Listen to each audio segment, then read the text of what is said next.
wabarakatuh. Kami dari kelompok 2 mata kuliah Akuntansi Keuangan Lanjutan. Nah, untuk itu kami akan memperkenalkan diri terlebih dahulu. Yang pertama ada Dimas Samudra, Lutfiatul Zahra, Duda Tiarasi, Gelar Jaya Kurnia. Kita akan membahas konsinyasi, sistem titip jual terhadap barang dan jasa. Assalamualaikum warahmatullahi wabarakatuh. Di sini saya akan menjelaskan tentang pengertian dari sistem konsinyasi. Apa sih sistem konsinyasi itu? Sistem konsinyasi atau menitipkan barang atau jasa untuk dijual dan pembayarannya oleh si penjual setelah periode tertentu, misalnya 1 bulan. Metode konsinyasi ini sering dilakukan oleh pedagang grosir maupun retail barang dagangan, serta agen-agen atau biro jasa penjualan tiket untuk penjualan tiket. Sistem konsinyasi bermodal kepercayaan yang tinggi antara penitip barang atau konsignor dengan penjual konsinyasi atau konsigen, atau bisa juga disebut komisioner. Oleh karena itu diperlukan sistem akuntansi pencatatan yang akurat dan dapat dipertanggungjawabkan. Dengan demikian sangatlah penting untuk mempelajari materi dari sistem konsinyasi ini, karena guna mengetahui dan memahami sejauh mana sih pelaksanaan pencatatan untuk konsinyasi dan pertanggungjawabannya. Nah, dengan konsinyasi, pemasok atau pengirim menyerahkan inventaris atau stok mereka kepada penerima barang, tetapi tidak mentransfer atau menghasilkan uang sampai pengecer atau penerima barang menjual inventaris tersebut kepada pelanggan mereka. Nah, di sini saya akan menjelaskan mengenai tahap selanjutnya setelah penjualan produk konsinyasi terjadi. Nah, setelah jatuh tempo penjualan barang telah selesai, pemberi barang akan mengambil sisa barang dagangannya apabila ada sisa, dan apabila tidak ada maka akan mengambil hasil dari penjualannya. Nah, pemberi barang mengambil uang dari penjual konsinyasi itu sebesar 60-80% saja dari harga yang telah ditentukan. Penjual konsinyasi seperti pedagangnya akan menjual barang tersebut sebesar 100%. Jadi, pemberi barang hanya mengambil 60-80% saja. Selebihnya akan menjadi keuntungan bagi penjual konsinyasi tersebut. Saya akan menjelaskan tentang studi kasus konsinyasi sistem titip jual barang. Nah, kebetulan saya juga sebagai pelaku usaha yang bergerak di bidang makanan ringan yang menggunakan sistem titip jual barang. Nah, pada awal mula saya melakukan usaha itu, saya melakukan suatu promosi terhadap target pasar saya, yaitu warung-warung kecil menengah. Setelah melakukan promosi serta disepakati oleh pemilik warung dan kita deal untuk bekerja sama. Nah, setelah saya menitipkan barang saya di warung tersebut, seminggu atau 2 minggu saya kembali lagi ke warung tersebut untuk menarik hasil barang yang saya titipkan tersebut. Apabila barang yang saya titipkan itu habis semua atau terjual semua, otomatis saya akan menarik hasil dari penjualan barang saya itu. Dan apabila barang saya masih sisa di warung tersebut, saya hanya menghitung barang yang sudah terjualnya saja. Nah, apabila selalu ada sisa di warung tersebut, misalkan udah beberapa minggu, udah beberapa kali penarikan selalu ada sisa, saya melakukan inovasi, yaitu dengan membuat rasa-rasa baru yang dititipkan di warung tersebut, atau juga mengurangi kuantitas barang yang misalkan asalnya barang 30 turun jadi 20.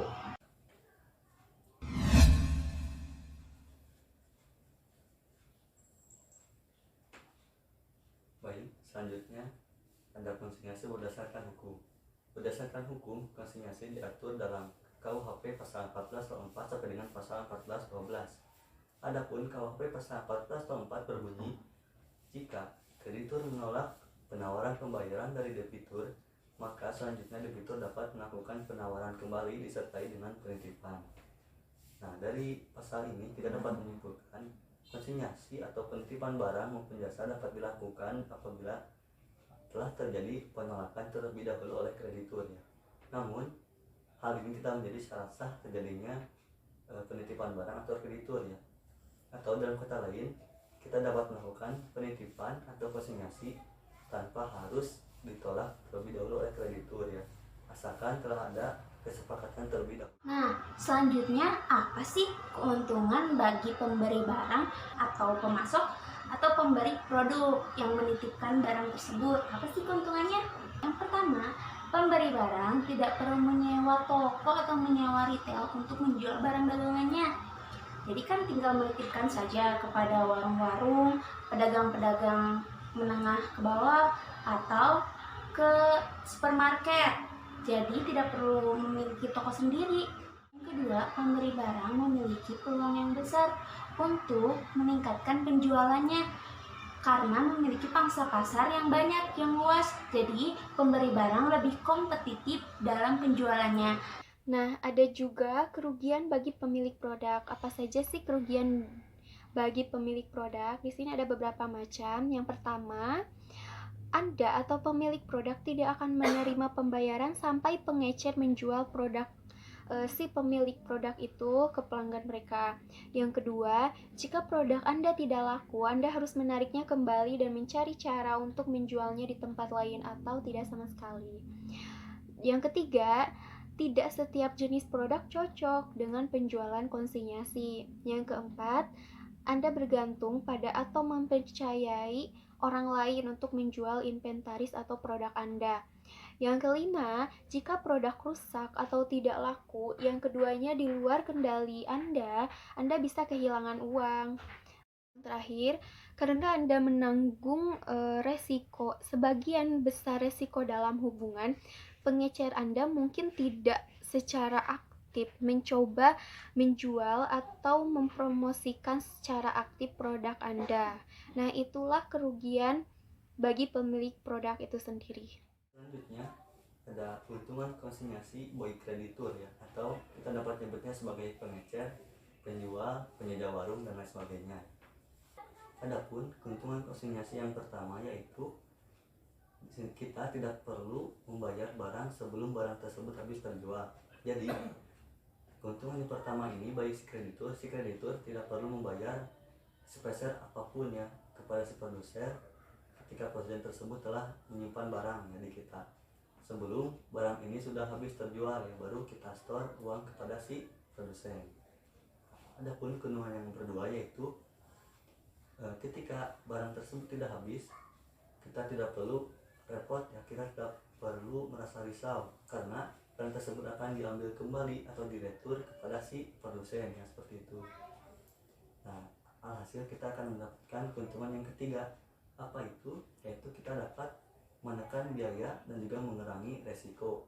Jadi kita tidak perlu susah-susah melakukan produksi untuk barang, dan juga kita tidak perlu membayar biaya-biaya seperti biaya jalan ke pasar untuk belanja ya, dan lain sebagainya, karena barang akan di stok oleh si produsen yang diantarkan ke barang kita.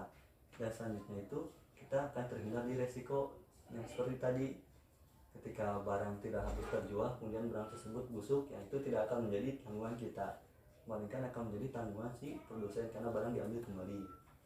Nah, selanjutnya yaitu kita dapat menambah variasi produk di warung kita ya, tanpa tadi harus susah-susah melakukan produksi atau susah-susah membeli ke pasar ya.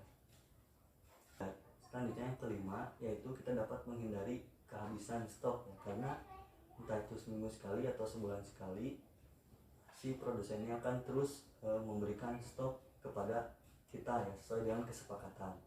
Nah, selanjutnya yang terakhir yaitu dengan kita melakukan konsinyasi dengan produsen, kita akan berpeluang untuk mendapatkan variasi baru di pasar kita ya.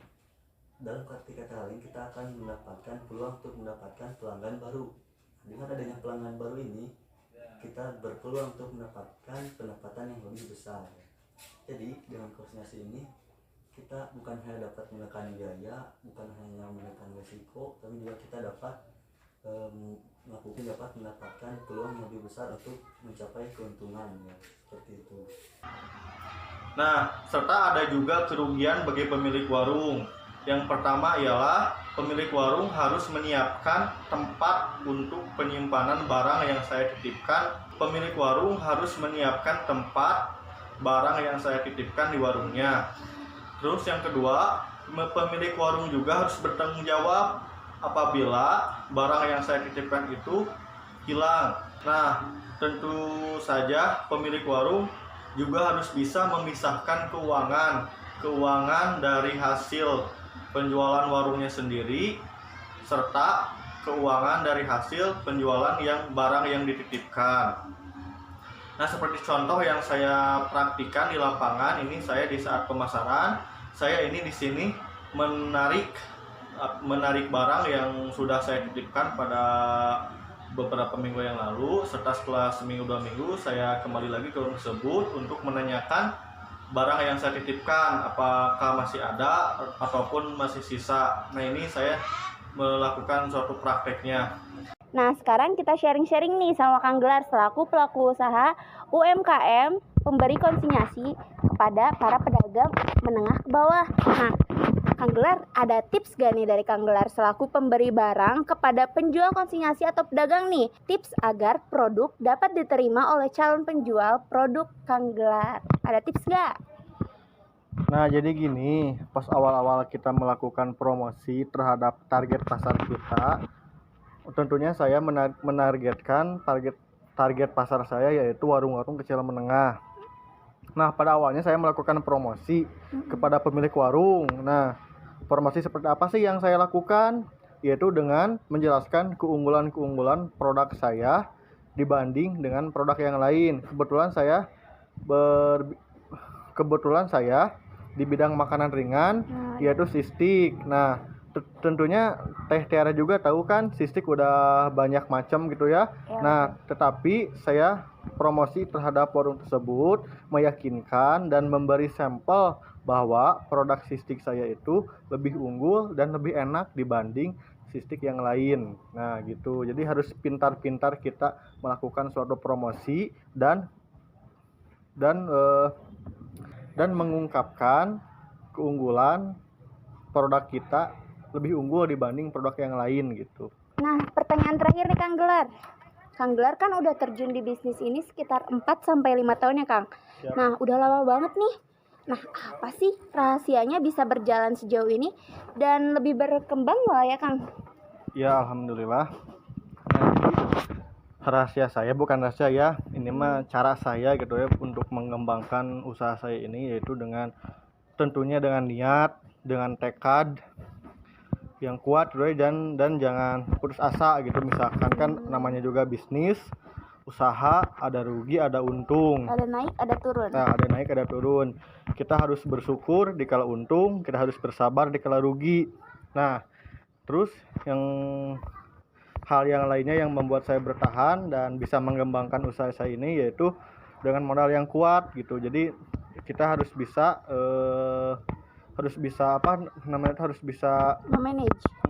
memanage keuangan. Jadi jangan sampai dikala kita rugi kita udah stop usaha, jangan sampai gitu. Jadi kita harus mempunyai dana cadangan dikala kita dilanda rugi. Jadi kita mempunyai dana cadangan untuk melakukan kegiatan usaha lagi gitu.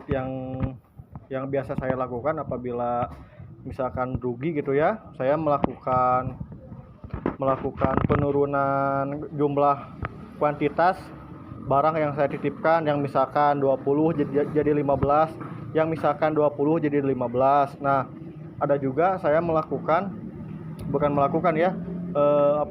menambah warung lagi gitu, menambah pasar lagi biar lebih banyak pasarnya, biar memperluas pasar saya dan juga memperbanyak warung gitu.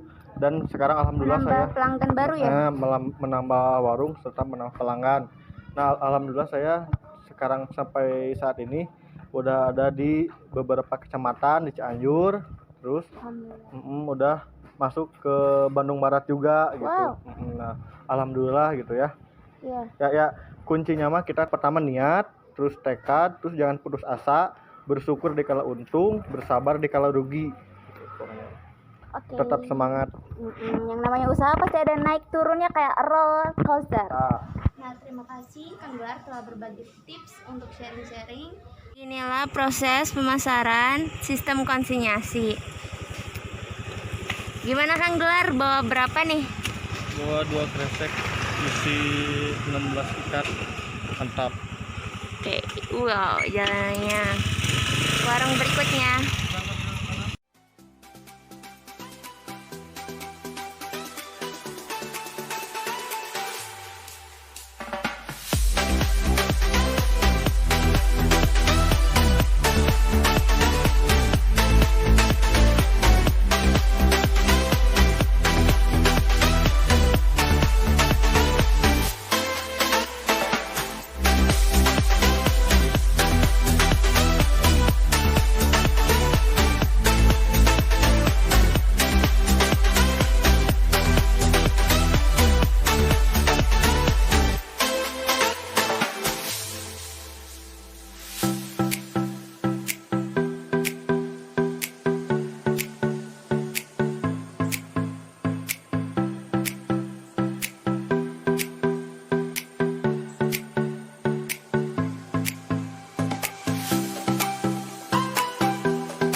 Messing with my head again. You had your heart set on me, but these feels they come and go, and they come so easily. Tell me why.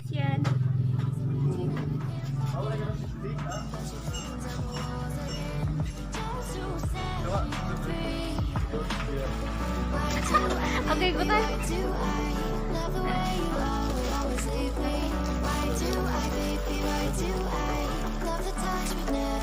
Ini ada nih. Sisa 1.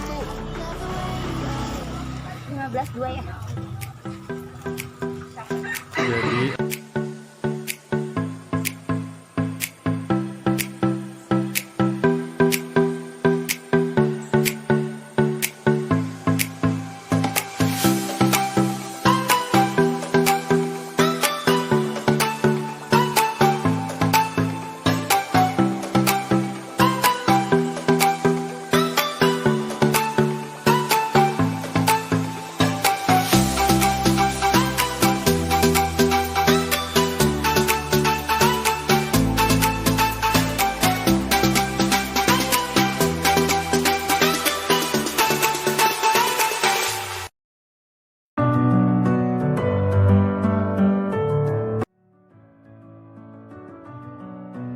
Jadi ya ini contoh studi kasusnya ya.